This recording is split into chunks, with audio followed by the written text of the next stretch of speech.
দেখ মারু, আমরা কিন্তু জানি, হ্যাঁ জানি, সবটা জানি যে তুই কন্ট্রোভার্সি চাইছিস। আর তাই তোকে নিয়ে যারা নেগেটিভ কন্টেন্ট করে তাদের কথাবার্তাগুলোই থাম্বনেলে চিপকে তুই কন্ট্রোভার্সি চাইছিস আর বলছিস আসো আসো আসো আমাকে নিয়ে কন্ট্রোভার্সি করো। আরে ভাই, তুই কার শিষ্যা? তুই তো ম্যান্ডু রানীর শিষ্যা। ম্যান্ডুর থেকেই তোর হাতে ঘড়ি ভিডিও করা, এইভাবে ব্লগিং করা। আর ম্যান্ডু যেভাবে ঠিক কন্ট্রোভার্সি চাইতো, কন্ট্রোভার্সি ক্রিয়েটারদের টানতো, ঠিক তেমনি ভাবে তুইও করছিস, নাম দিচ্ছিস ভিউয়ার্সদের। কোথায় ভিউয়ার্সরা তোকে জিজ্ঞাসা করেছে? ভিউয়ার্সরা তোকে জিজ্ঞাসা করেনি। তুই কিছু কন্ট্রোভার্সি ক্রিয়েটার যারা তোকে নিয়ে ভিডিও করলে তাদের ভিউজটা সেই জায়গায় দাঁড়ায়, সেই সব ক্রিয়েটারদের কথার উত্তর দিয়েছিস। তুই জানিস যে এই নিয়ে যখন কন্ট্রোভার্সি হচ্ছে আর আমি যদি সেই কথাটার উত্তর দিই, ভিউজটা আমার চচ্চর করে বাড়বে। এটাই স্বাভাবিক, আমরা এটাই করে থাকি। যখন কোনো ব্লগার কিছু বলে আর সেটা নিয়ে যখন নেগেটিভ কন্ট্রোভার্সি হয় আর সেই নেগেটিভ কন্ট্রোভার্সি ক্রিয়েটারের ভিডিওর মধ্য থেকে বক্তব্য তুলে নিয়ে এসে যখন টাইটেল থাম্বনেলে চিপকে ভিডিও করা হয়, মানুষ কিউরিওসিটি বশত টাকাত করে ফোনে ক্লিক করে আর তাতে ক্লিক রেটিংটা বেড়ে যায়। এটাই তো চেয়েছিস মানু? বুঝি। দেখ ভাই, এখানে সব শেয়ানে কোলাকুলি, কে কার থেকে বেশি দূর এগোবে সেই চিন্তাই সবার। অর্থাৎ তুমি যতই বলো, বাহানা করো যে ভিউয়ার্সরা বলেছে তাদের উত্তর দিতে এসেছি, কেন না আমার ভিডিও ছোট হয়ে গেছে। এটা তো একটা বাহানা, ঠিক আছে? ভিডিও ছোট করা হয়েছে তাই ভিডিও ছোট হয়েছে, অনেক ক্লিপস দেয়া হয়নি তাই ভিডিও ছোট হয়েছে। আর সেই ছোটকে বড় করবার জন্য একটু বক্তব্য রাখলে কাজটাও কম দেখাতে হয়, খাটুনিটাও কম হয়, আর একটু উত্তরও দেওয়া যায়, মানুষ কিউরিওসিটি বশত দেখবে। জানি কন্ট্রোভার্সি চাইছো, ছুটছো। তো যাই হোক, চলো, welcome back to my channel. আশা করছি তোমরা সবাই খুব ভালো আছো আর আমিও খুব ভালো আছি। নতুন একটা ভিডিওর সাথে আমি রুমা কোত্থেকে এলু? রুনা লাইফস্টাইল থেকে। বাই দ্য ওয়ে, আমাদের মারু, তার যে ভাসুর, হ্যাঁ ঝমঝমে দাদা, তার নাকি 2টো বিয়ে। আরে না, আমি কইতেছি না, আমাগো মারুরে কমেন্ট কইরা জানাইছে কেউ যে তোমার ভাসুরের কি 2টা বিয়া। দেখো ভাই, এই জগতে কোনোটাই হইতে পারে না এমন নয়, কিন্তু আবার যে সত্যি হইতেও পারে এরকমও নয়। কিন্তু দেখো, একটা অড লুকিং তো আছে, আর সেই জন্যই মানুষ প্রশ্ন করেছে কি অড লুকিং আছে। এই যে বাচ্চা, মানে আজকালকার দিনে মানুষের 2টো বাচ্চাই স্বাভাবিকভাবেই হয়, কিন্তু সেখানে ওদের 3টে বাচ্চা, এবার একটা হচ্ছে যমজ। তো এরকম অনেক ক্ষেত্রেই হয় যে আগে একটা বাচ্চা ছিল, পরে যমজ একটা বাচ্চা হয়েছে, তো সেক্ষেত্রে 3জন হয়ে গেছে। এটা অনেকের ক্ষেত্রেই হয়, তো সেটাই হয়েছে এদের। এইবার যেহেতু বড় বাচ্চাটা অনেকটা বড় আর ছোট বাচ্চাগুলো বেশ অনেকটা ছোট, আর বড় বাচ্চাটার সঙ্গে না ওই বাচ্চাগুলোর মুখটার তেমন একটা মিলও নেই, মানে যে ছোট বাচ্চা দুটো, সেই দুটোর মুখের থেকে আমার মনে হয় বড় বাচ্চার মুখটা অনেক মিষ্টি, অন্যরকম। তো স্বাভাবিক ব্যাপার, সেটা নিয়ে লোকের কিউরিওসিটির অন্ত নেই। আর তার জন্যই মারুকে জিজ্ঞেস করেছে, হ্যাঁ রে মারু, তোর ভাসুরের কি 2টো বিয়ে? হ্যাঁ, মারু বলেছে না আমার ভাসুরের একটাই বিয়ে। তো 2টো হলেই বা যদি হয়েও থাকে কোনো কারণে, একটি বাচ্চা মানে হওয়ার পরে মা কোনো কারণে নেই বা চলে গেছে বা যাই হয়েছে, তো আবার একটা বিয়ে করতেই পারে মানুষের। কিন্তু জানি না, এটা যদি সত্যি ওর ভাসুরের 2টো বিয়ে হয়, তাহলে আজ না হয় কাল কেউ না কেউ ব্যাপারটাকে ডিসক্লোজ করেই দেবে। তাই মারু যদি মিথ্যা বলে থাকে তাহলে মারুর জন্য সেটা বড় হার্মফুল হবে আমার মনে হয়। তবে মানুষের কেন কিউরিওসিটি জাগছে, 2টো বিয়ে হোক আর 4টে বিয়ে হোক, আমাদের দেখার দরকার নেই। কিন্তু দেখো ভাই, তুমি যদি বারবার তাদের দেখাও আর মানুষের যদি কোথাও সন্দেহ দানা বাঁধে, তখন মানুষ বলবে। আর এই জন্যই আরো বেশি হচ্ছে, সেটা দেখা যাচ্ছে যে এই যে বাচ্চাটি, মানে বড় মেয়েটা যেটার নাম হচ্ছে তোমার মিঠি, সে কিন্তু একটু ঠাকুমা ঘেঁষা, সবসময় ঠাকুমার কাছেই থাকছে। মায়ের সঙ্গে তার সেই লেভেলের দেখা যায় না যে সবসময় মায়ের কাছে আছে, ও ঠাকুমার সঙ্গে গড়ে। যদিও ওই যে বাচ্চা দুটো, সেই বাচ্চা দুটোর মধ্যে যেটা ছেলে বাচ্চা সেটা ওর মায়ের কাছে বেশি থাকে, আর যেটা ছোট বাচ্চা সৃজা বলছে সেটা কিন্তু দেখলাম আমাদের মারুর সঙ্গে সঙ্গে ঘুরছে, ন্যাওটা হয়েছে। কিন্তু ছেলেটা কিন্তু মা ন্যাওটা, ছেলেটা কিন্তু চট করে খুব একটা আসে না, এটা দেখেছি। তো জানি না, হলেও হতে পারে, নাও হতে পারে। এইবার কথাটা হচ্ছে কেন লোকে প্রশ্ন করেছে, তার কারণ দেখো ভাইফোঁটায় ওই বাচ্চা মেয়েটা হচ্ছে মামা বাড়ি যায়নি, সেই জন্য প্রশ্ন করেছে। তবে একটা কথা বলছি, অনেকেই আছে মা বাড়ি ঘেঁষা নয়, যেমনি আমার বোন ছোটবেলা থেকে মা বাড়ি ঘেঁষা নয়, মা বাড়ির লোকেদের সঙ্গে ওর অত মানে সখ্যতা নেই, যেটা আমার ছিল। আমার কিন্তু মা বাড়ি আর কাকু জেঠু ঠাকুমা সবার সঙ্গে সম্পর্ক সমান ছিল। আমার বোন কিন্তু তুলনামূলক হচ্ছে তোমার কাকু পিসি এদের সঙ্গে সম্পর্ক ভালো ছিল, মা বাড়ির সঙ্গে অতটা ঘেউটা না, মা বাড়িতে ঠিক ওর পোষাতো না, ঠিক আছে। ওই জন্য ছোটোবেলায় ও খুব একটা মা বাড়ি থাকতে চাইতো না, মায়ের সঙ্গে গেলেও ঘ্যান ঘ্যান করতো, মাকে চলে আসতে হতো, মানে যখন ও বুঝদার হয়েছে। বাট আমি গিয়ে একাও মা বাড়িতে থেকেছি। তবে এটা ঠিক যে মা বাড়িতে অনেকে আছে যে যেতে চায়, অনেকে যেতে চায় না। এবার মা বাড়ির কি পরিস্থিতি, মানে আমাদের ঝমঝমের বৌদির বাপের বাড়ির কি পরিস্থিতি, কত ঘর আছে, কি আছে না আছে আমরা কিছু জানি না, হয়তো ওখানে ওর কমফোর্ট লাগে না সেই জন্য যেতে চায় না, এটা হতে পারে। দ্বিতীয় হতে পারে এই মেয়েটির আবার দেখলাম এখানে অনেকগুলো বন্ধু বান্ধবী আছে, তো পুজো আচ্ছার দিনে ও বন্ধু বান্ধবীদের ছেড়ে অন্য জায়গায় যেতে চায় না, এটাও হতে পারে। আর তাছাড়া যেহেতু দুটো বাচ্চা ভাই বোন আছে, তো সেই পিঠি তার জন্য হয়তো ও একটু ফ্রি স্পেস চায়, সেই জন্যও যেতে পারে না। আজকালকার মেয়েরা তো একটু ফ্রি স্পেসে বেশি ভক্ত, ঠিক আছে। আবার এখন নয়চা কাকিমা এসছে, সেই কাকিমা এখানে ওখানে ঘুরতে নিয়ে যাচ্ছে, আইসক্রিম খাওয়াচ্ছে, দাদু কোল্ড ড্রিঙ্কস আনছে, ভালো মন্দ খাওয়া হচ্ছে, বাচ্চারা তো এগুলোই পছন্দ করে। আর মা না থাকলে শাসন করার লোকজনও কম আছে, তো তার জন্য হতেও পারে। তবে একটা জিনিস বলছি, পমপম ঝমঝমের যে দাদা সেও কিন্তু বেশি বয়সী নয়, ঠিক আছে। অত বড় মেয়ে যেন একটা কেমন একটা মনে হয় যে অত বড় মেয়ে ওই পমপম ঝমঝমের দাদার, এটা একটু অদ্ভুত লাগে। কারণ পমপম ঝমঝমের দাদা কত বয়স ওর থেকে ডিফারেন্স, বেশি তো মনে হয় না, মুখ চোখ দেখে তো মনে হয় না যে বেশি ডিফারেন্স। তাহলে কি হতে পারে যে পমপম ঝমঝমের দাদা অল্প বয়সে পেকে গেছিল চুল, সেই জন্য হয়তো একটা বেফে করে ফেলেছিল, তারপরে কিছু একটা প্রবলেম হয়েছিল, তারপরে আবার একটা হয়েছে, এটা হতে পারে, ঠিক আছে। সবাই কিন্তু বলছে যে হতেও পারে। যাই হোক, সেই ঝমঝমের পমপমের দাদা বে করলো কি করলো না আমাদের দেখে লাভ নেই। তবে হ্যাঁ, এই মিঠিটা কিন্তু বেশ সুন্দর আলপনা দেয়। অনেক মেয়েদের মধ্যে একটা সৃজন ক্ষমতা থাকে, সৃজনশীলতা থাকে, ঠিক আছে। তো তারা অনেক কিছু শেখে না, কিন্তু তাদের ভিতরে থাকে সেই আলপনার ব্যাপারটা। যেমনি আমরা দেখলাম ওইদিকে টিনুদের বাড়িতে ফুকু ফুকু ওরা সুন্দর করে আলপনা দিয়েছে, আর এখানেও দেখলাম এই মিঠি সুন্দর করে দেখবে মেহেন্দির কলকা করেছে। আমাদের পাশের বাড়ি এক বৌদির নাতনি আছে, সেও খুব সুন্দর মেহেন্দি করে। তো যারা নর্মালি মেহেন্দির কলকা সুন্দর করে, মানে ডিজাইনগুলো সুন্দর সুন্দর করে, যতই ইউটিউব দেখে হোক আর যাই দেখে হোক যদি করে, তাহলে বুঝতে পারবে তাদের মধ্যে সৃজনশীলতা আছে। এই জায়গা থেকে একটা সন্দেহ আসছে, সেটা হচ্ছে এই যে মারু আছে না, মারু যে বললো যে যত আলপনা যত সমস্ত কিছু আমি দিয়েছি বলে একটা কন্টেন্ট করলো।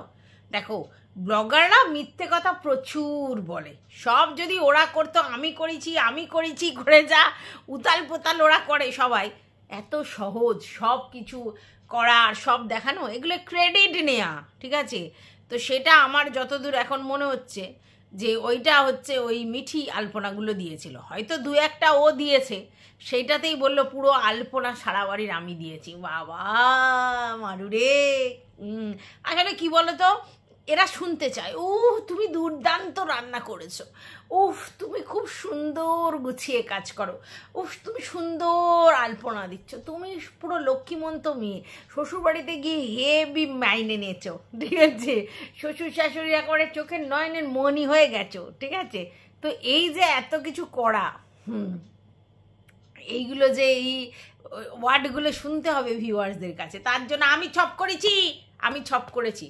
আচ্ছা, বাই দা ওয়ে মারু, তুই বলছিস যে আমি এতজনের রান্না কোনোদিন একসাথে করিনি, ঠিক আছে, আর সব একা হাতে করেছি রান্না। আমি জানি রান্না করা কঠিন, তাও কাঠের উনুনে বসে রান্না করা বেশ কঠিন, কিন্তু ভাই তোর উনুন জাল দিয়ে দিয়েছে তোর দিদি আর তোর মা মিলে, যদিও সেই দিদি দিদি নয়, এটা হচ্ছে ঝমঝমের মাস্ততো দিদি। আচ্ছা, তারপরে তোর সমস্ত কাটা বাটা করে দিয়েছে ওই মাসির মেয়ে, সে এসে সমস্ত কিছু কাটা বাটা করে দিয়েছে আর তোর মানে জোগাড় করে দিচ্ছে। তাহলে খুন্তি নাড়াটা বিশাল কাজ। আমার তো মনে হয় যদি আমাকে কেউ জোগাড় করে দেওয়ার থাকে তাহলে একটার পর একটা রান্না আমি করতে রাজি আছি। জোগাড় করাটাই তো মেন, সমস্ত কিছু কেটে বেটে পরিষ্কার করে মুখের ধারে দেয়াটা মানে চারটেখানি ব্যাপার। আর কাঠের উনুনে জাল যদি দিয়ে মানে আগুন যদি ধরিয়ে দেওয়া হয়, তাহলে কাঠের জালে যদি সিস্টেমটা এরকম হয় যে কাঠি ঢোকাও আর বের করো মানে কম বেশি করার জন্য, তাহলে লোক তো মানে কাঠের উনুনে রান্না করা ভালো, মানে সুবিধা, আর খেতেও অনেক টেস্ট হয়। ঠিক আছে, তাহলে এই যে বললি যে সবটা আমি করেছি, তাও কাঠের উনুনে কোনোদিন অভ্যেস নেই তো। হ্যাঁ, কাঠের উনুনে অভ্যেস নেই মানে গ্যাসে যেমনি কমানো বাড়ানোর ব্যাপারটা খুব ভালো আছে, ওখান থেকে উঠতে হয় না। মানে গ্যাসের ওখানে একবার রান্না করে আবার উঠে গিয়ে অন্য জায়গায় বসে আরাম করা যায়, কিন্তু উনানে সেটা হয় না। উনানে কনস্ট্যান্টলি তোমার উনুনের ধারে, হ্যাঁ, পাকশাল বলে, পাকশালে বসে থাকতে হয়, যাতে কিনা মানে তোমার দেখতে হয়, একটু একটু কাঠ সরাতে হয়, একটু কাঠ কমাতে হয়, ঢিমে আঁচ করতে হয়, দাউ দাউ করতে হয়, পুড়ে যেতে পারে। হ্যাঁ, কারণ ওখানে তো আঁচটা অনেক জোরে, তো সেই জন্য কাঠের উনুনে একটু কঠিন। আর তাও এখন দেখো সেই লেভেলের গরম পড়েনি, ঠিক আছে, মানে যে গরমটা ছিল, তাহলে এখন কাঠের উনুনে রান্না করাটা খুব কষ্টকর নয় তো। আর সব যখন জোগাড় করা হচ্ছে, একটার পর একটা রান্না করো, কড়া ধো আবার বসাও, আবার কড়া ধো আবার বসাও, এই তো ব্যাপার। তাতে তুই যা করছিস সব আমি একা হাতে রান্না করলাম। বাই দা ওয়ে, তুই তো প্রথম থেকেই রাঁধুনি, মানে তুই তোর বাড়িতে যেই বয়সী তুই মেয়ে, সেই বয়সে অনেকেই রান্না বান্না করে না। তুই কিন্তু তোর মা অফিসে যেত, তুই বাড়ির সমস্ত কাজ কর্ম রান্না বান্না সমস্তই করে রাখতিস, মানে পাকা গিন্নি যেরকম হয়, তুই প্রথম থেকেই ওরকম। তাহলে তোর এখানে অসুবিধা হওয়ার কথাই নয়। আর ওখানে তো তোর মা অফিসে চলে যেত, তাহলে জোগাড় জানতা সমস্ত কিছু তোকে করতে হতো। দেখ, 2 জনের 4 জনের রান্না হোক আর 100 জনের রান্না হোক, কথাটা হচ্ছে ওখানে তোকে নিজের হাতে কেটে বেটে গুছিয়ে মুছিয়ে তারপর রান্না করতে হতো, তারপর আবার তার বাসন মাজা, হাঁড়ি করা মাজা, অনেক কষ্ট। আর এখানে যতদূর মনে হয় বাসন টাসন তুই মাজিস বলে তো মনে হয় না। তারপরে হচ্ছে তুই সমস্ত কিছু জোগাড় করে দিচ্ছে, কন্টেন্টের খাতিরে তুই সমস্ত কিছু দেখানোর জন্য তুই রান্না করছিস, তাই তো? তাহলে লেকচার মারছি সব আমি এক হাতে করলাম। এত তো আমি কোনোদিন করিনি। হ্যাঁ, হয়তো পরিমাণে এত রান্না তোকে করতে হয়নি, কারণ এত লোকজন তো একসঙ্গে তোদের বাড়িতে খায়নি, তার জন্য। কারণ তোদের বাড়িতে অনেক লোকজনই একসঙ্গে থাকে, কিন্তু মানে আসে পাড়া প্রতিবেশী, কিন্তু এত নয়। এখানে যেমনি ধর বাড়িতে তোর শ্বশুর শাশুড়ি, তারপরে ভাসুর, তার মেয়ে, তুই, তোর বর, এ তো এমনি 6 জন হয়ে গেল। তারপরে বললি এরা 4 জন ওরা 4 জন, তার মানে যেই মাসির মেয়ে এসে সব কেটে বেটে দিচ্ছিল, তার বর, সে, তার ছেলে, তার মেয়ে, 4 জন। আর এইখানে যে দিদি জামাইবাবু, তারাও আবার 3 জন, ভাগ্নিটা আসেনি বললি, তাই তো? তাহলে এতগুলো লোকের রান্না তুই এতদিনে করিসনি, কিন্তু সব যদি জোগাড় করে দেয়, বাসন ফাসন তারা মাঝে, খুন্তি রান্না করা 10 জন 12 জনের তো কোনো বড় ব্যাপার না। এটা বড় কড়া হতে হবে, বড় হাঁড়ি হতে হবে। আর আমি যেটা বুঝলাম, তোর শাশুড়ি কিন্তু ভীষণ অ্যাক্টিভ, তাই তুই রান্না করলে তার পাশ থেকে হাঁড়ি ধরে নামানো, কড়া ধরে নামানো, উনানে জাল দেয়া, বাসনপত্র মাজা সমস্ত সেই করেছে। কিন্তু সবাই জানে যে তুই ভিডিও করিস, আর ভিডিওতে দেখাতে হবে, তার জন্য এটা তো বলতেই হয়, তাই না? হ্যাঁ, বুঝতে পেরেছি। যাই হোক, তুই যে মাছটার কথা প্রথমে বলছিলিস, হ্যাঁ, সেই মাছটা দেখলাম, ওটা রুই মাছ তোর বর বললো, ঠিক আছে, খুব বেশি বড় সাইজের নয়, কারণ দেখলাম তো যেরকম পিসগুলো হয়েছে বিশাল বড় বড় সাইজের নয়, ওটা রুই মাছ। তো রুই মাছ রান্না হলো। তুই কি মাছ চিনিস না? তুই বলতে পারিস নি? তোরা তো মাছ খাস, তাহলে রুই মাছ কোনটা, কাতলা মাছ কোনটা, মাথা দেখে বুঝতে পারিস না?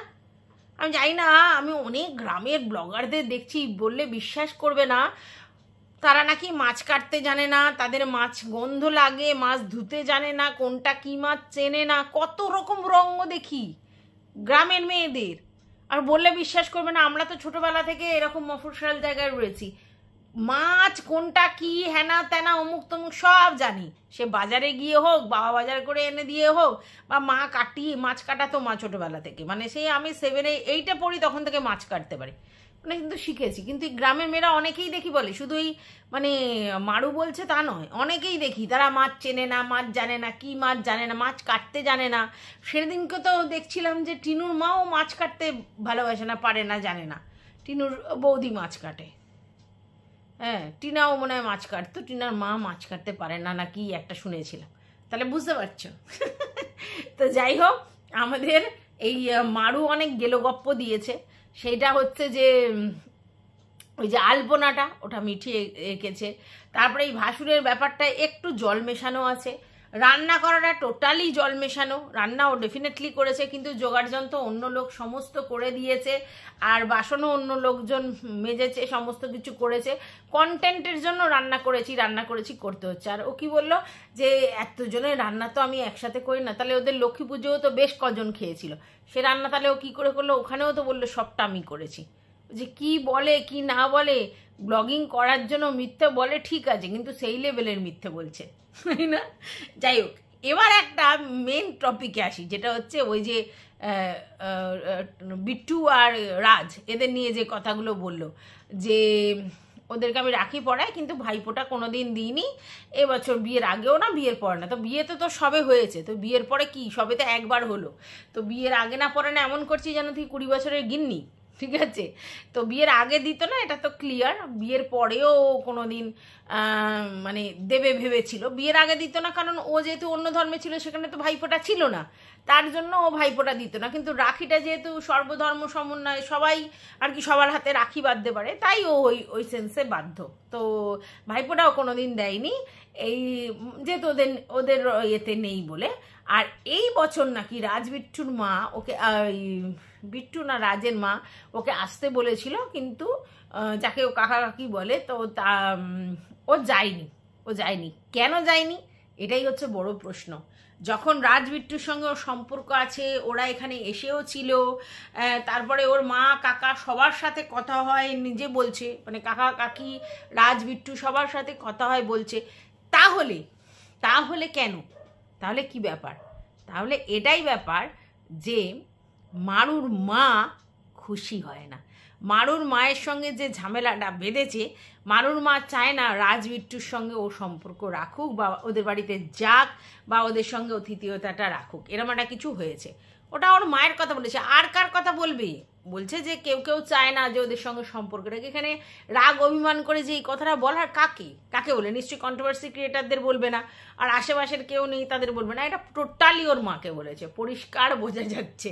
তো সেই জন্য মানে মার মেয়ের অভিমান পালা এমন দূর চলে গেছে যে সেখানে মা নাকি চায় না যে বিট্টুদের বাড়িতে ও যাক, বা ওদের সঙ্গে সম্পর্ক রাখুক বা কিছু, বুঝতে পেরেছ? তাই জন্য ও নাকি ফোঁটা দেয়নি, ওদের ডাকেও নি, আর ও যায়ও নি, ঠিক আছে? তো যাই হোক, এটা হচ্ছে সব অভিমানের পালা চলছে, একটা সময় গিয়ে আবার সব অভিমান মিটে যাবে, তারপরে দেখবে একে অপরের পরিপূরক হয়ে যাচ্ছে, এটাই তো স্বাভাবিক ব্যাপার। তো কোনো কারণে মান অভিমান চলছে।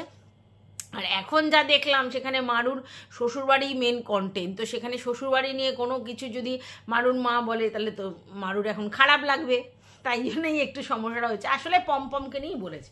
আচ্ছা, বাই দা ওয়ে, আমি বুঝতে পারলাম না, বললো যে মারু ওর চটিটা নাকি ওর শ্বশুরমশাই কিনে এনে দিয়েছে, ঠিক আছে? কেন না, ওর সবার পা ওখানে ছোট ছোট, ওর পা বড়, তো অন্য জুতো পরলে ওর পা বেরিয়ে থাকে, তাই এটা খুব স্বাভাবিক যে যখন শ্বশুরবাড়িতে ও মোটামুটি যাচ্ছে, তো একটা মানে ঘরে পড়ার জুতো, আশেপাশে যাওয়ার জুতো একটা কিনে দেওয়া উচিত। আর এটা অবশ্যই ঝমঝম পমপমেরই করা উচিত। তো ঝমঝম পমপম না করে তার বাবা করেছে, এবার তার বাবা করেছে, এটা ভালো কথা, কিন্তু আমার মনে হচ্ছে যে ঝমঝম পমপমই এটা ইচ্ছা করে দেখাচ্ছে, দেখো যে আমার বাবা কত কেয়ারিং, বৌমার জন্য জুতো কিনে নিয়ে এসছে। আর এটা দেখাতে গিয়ে ঝমঝম পমপম কিন্তু নিজে ফুস হয়ে গেছে, যে বাবা তোমার বাবা কতটা কেয়ারিং, আর তুমি কি, তোমার কোনো ব্যাপার নেই। আমার তো মনে হয় যে মানে আমাদের মারুই মনে হয় বলেছিল যে একটা আমার জুতো লাগবে, তো হয়তো সেই ক্ষেত্রে ওর বাবা আর কি মার্কেট থেকে আসছিল বলে হয়তো জুতোটা কিনে নিয়ে এসেছে, এটাই মনে হয়। তো যাই হোক, মানে বর থাকতে শ্বশুরমশাই গিয়ে জুতো ফুতো কিনে নিয়ে আসছে। শোনো, আমি একটা ভদ্রমহিলা ভদ্রলোককে চিনতাম, যেখানে ভদ্রলোক গভর্নমেন্ট সার্ভিস চাকরি করতেন, তার ছেলেও, একটি ছেলে ভালো পোস্টে চাকরি করতো, মানে মানে ঘর থেকে আর কি কাজকর্ম করতো, হ্যাঁ, ওয়ার্ক ফ্রম হোম। আর ভদ্র মেয়েটি কিছু করতো না, মানে যাকে বিয়ে করেছে। আর তার মা শাড়ির বিজনেস করতো, তবে বয়স হয়ে যেতে ছেড়ে দিয়েছে। তো সেখানে দেখতাম সেই ভদ্র লোক সমস্ত সংসারের জন্য A to Z, বৌমার কি লাগবে, কি কসমেটিক্স লাগবে, কি মানে শাড়ির ফাড়ির যে কিছু লাগবে, কিছু মানে ফলস পার করতে দিয়ে আসা, হ্যানা ত্যানা সমস্ত শ্বশুরমশাই করতো। নিজের বইয়েরও করতো আর ছেলের বইয়েরও করতো। আর ছেলে ভোদাই মার্কা, ছেলে বাড়িতে বসে শুধু ওই ল্যাপটপে টুপুস টাপুস করতো। ঠিক আছে, আমি কেন জানতাম, তো ওরা পার্লারে খুব আসতো তখন, তাই জন্য ওদের সঙ্গে বন্ধুত্বপূর্ণ সম্পর্ক হয়ে গেছিলো। ওদের বাড়িতে 2-4 বার গিয়েছিলাম। কাকিমাকে অনেকদিন আগে থাকতেই জানতাম, ওই শাড়ি নিতাম ওনার কাছ থেকে। তো পরবর্তীকালে সম্পর্কটা ভালো গেছিলো, গিয়ে দেখেছি ওরাই গল্প করেছে। তো এমন শ্বশুর মশাই যে শাশুড়ির খেয়াল রাখছে, ছেলের বউয়েরও খেয়াল রাখছে, এতটাই কেয়ারিং। আর ছেলেটা একেবারে নিকম্মা, মানে ইনকাম করে না, নিকম্মা না, ইনকাম করে কিন্তু কোনো কিছুই কেয়ার করে না। বউটা নিজেই ছেলেটির সামনে বলেছে, তাহলে এরকমই হয়। তো এখানে আমাদের ঝমঝম পমফম, না ইনকামের দিক দিয়ে পারদর্শী, না কেয়ারিংয়ের দিকে পারদর্শী। ইনকাম বৌমা আর শ্বশুরমশাই কেয়ারিং, আর শ্বশুরমশাই ইনকামদার। তো এবারে হচ্ছে বৌমা কেয়ারিং। এই বৌমাকে এত কেয়ার করার পিছনে এটাই যে বৌমা কিন্তু নক্কি, কেন রূপে গুণে নক্কি, সেটা হচ্ছে বৌমা ইনকামদার, বলোগার, বুঝতে পেরেছো কি না? তো তার জন্য আরেকটা ছোট্ট ব্যাপার মাথার মধ্যে গুড়গুড় করছে, সেটা হচ্ছে ও বললো ওর বৌদি, মানে ওর যা বাপের বাড়ি গেছে, ওখানে বড় কালী পুজো আছে সেই জন্য, আর ভাইফোঁটা দেবে বলে তার জন্য। কিন্তু দেখবে ব্লগিংয়ে না বউ, মানে ওর যাটাকে একটু কম দেখানো হয়, বা যাটা বেশি আসতে চায় না, যাটা কি অফেন্ডেড নাকি যাটা একটা হীনমন্যতায় ভোগে বুঝতে পারি না। তো যাই হোক, যাটা কিন্তু একটু আরো ছাড়ো এটা কিন্তু আমরা দেখি, কেসটা কি যাই না। আর দেখবে ফ্যামিলিতে যায় আবার একটুখানি ইট্টু চলে। তো এখানে জানি না মারুর সঙ্গে ওর কোনো ইন্টুপিট্টু আছে কিনা, মানে ঝগড়াঝাটি, আর নাকি ওর সত্যি এইগুলোতেই আছে বলতে পারবো না। তবে ও থাকলেও ব্লগে খুব একটা বেশি আসে না। আর এটা বোঝা যায় যে ওরা আলাদা, মানে এই মারু শ্বশুরবাড়ির সংসারের সঙ্গে কিন্তু নয়, ওরা আলাদা, কিন্তু কোনো অনুষ্ঠানে ওদের খাওয়ানো দাওয়ানো হয়, এই আর কি। তো যাই হোক, যা বুঝতে পারলাম যে মারুর সঙ্গে মারুর মায়ের বেশ জোর কদমে, জোর কাটকা ধীরে সে লাগে মা। যাই হোক, তো মনে হচ্ছে বেশ জোরসে লেগেছে। আর তার জন্যই ও অ্যাকচুয়ালি রাজ আর বিট্টুকে ফোঁটা দেয়নি, কারণ ওইখানে গেলে তোর মায়ের ব্যাপারটাও রয়েছে। তোর মা চায় না যে ওইদিকে আসুক, ওদের সঙ্গে যোগাযোগ রাখুক, কথা বলুক, আসুক, ওরা ওদের বাড়ি যাক, ওরা ওদের বাড়ি যাক, রিলেশনটা যেহেতু ওদের তরফের ওইদিকের, সেই জন্যই নাকি ও করেনি। তো ঠিক আছে, চলো এই ভিডিওটা এই পর্যন্ত রাখলাম। তোমাদের যদি কিছু বক্তব্য থাকে অবশ্যই কমেন্ট বক্সে লিখবে। টাটা।